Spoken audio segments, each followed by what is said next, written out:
Chapter 5. Extract from Letter to Gilbert. Mrs. Raymond came down last night and with tears in her eyes begged me to forgive her for her hasty behavior. If you knew a mother's heart, Miss Shirley, you would not find it hard to forgive. I didn't find it hard to forgive as it was.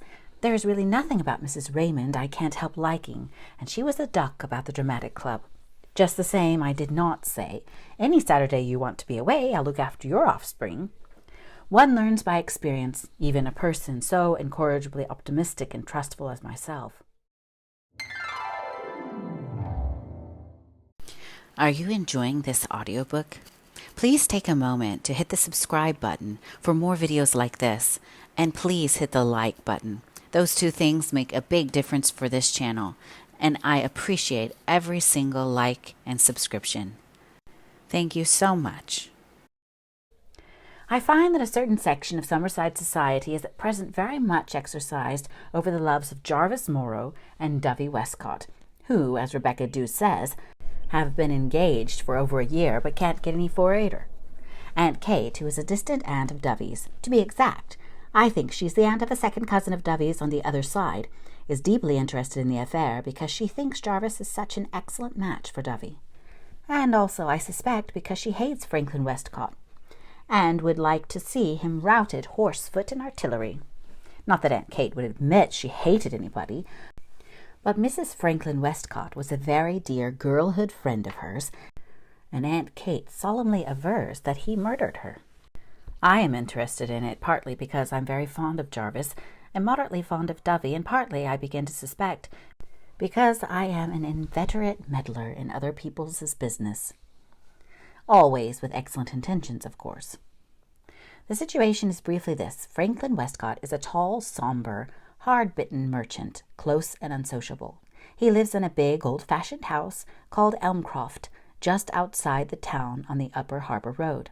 I have met him once or twice, but really know very little about him except that he has an uncanny habit of saying something and then going off into a long chuckle of soundless laughter. He has never gone to church since hymns came in, and he insists on having all his windows open even in winter storms. I confess to a sneaking sympathy with him in this, but I am probably the only person in Summerside who would. He has got into the habit of being a leading citizen, and nothing municipal dares to be done without his approval. His wife is dead. It is common report that she was a slave, unable to call her soul her own.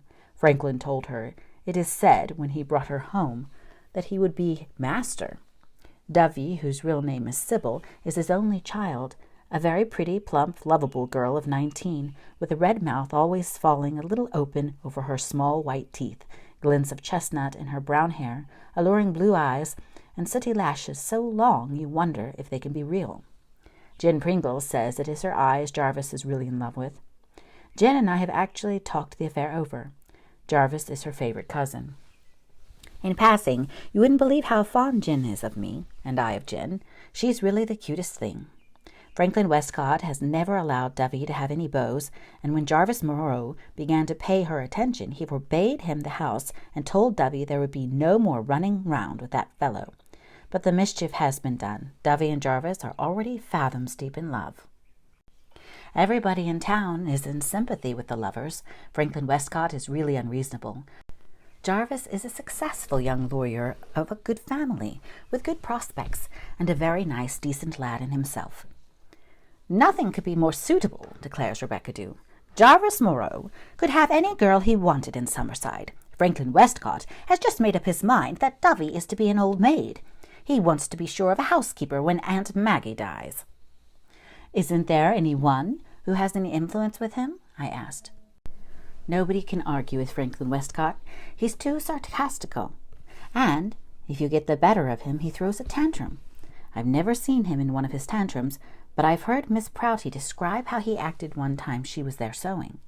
He got mad over something, nobody knew what. He just grabbed everything in sight and flung it out of the window. Milton's poems went flying clean over the fence into George Clark's lily pond. He's always kind of had a grudge at life.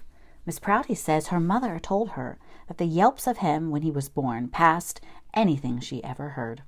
I suppose God had some reason for making men like that, but you'd wonder. No, I can't see any chance for Jarvis and Dovey unless they elope. It's a kind of low-down thing to do, though there's been a terrible lot of romantic nonsense talked about eloping. But this is a case where anybody would excuse it. I don't know what to do, but I must do something. I simply can't sit still and see people make a mess of their lives under my very nose, no matter how many tantrums Franklin Westcott takes. Jarvis Morrow is not going to wait forever. Rumor has it that he is getting out of patience already, and has been seen savagely cutting Dovey's name out of a tree on which he had cut in.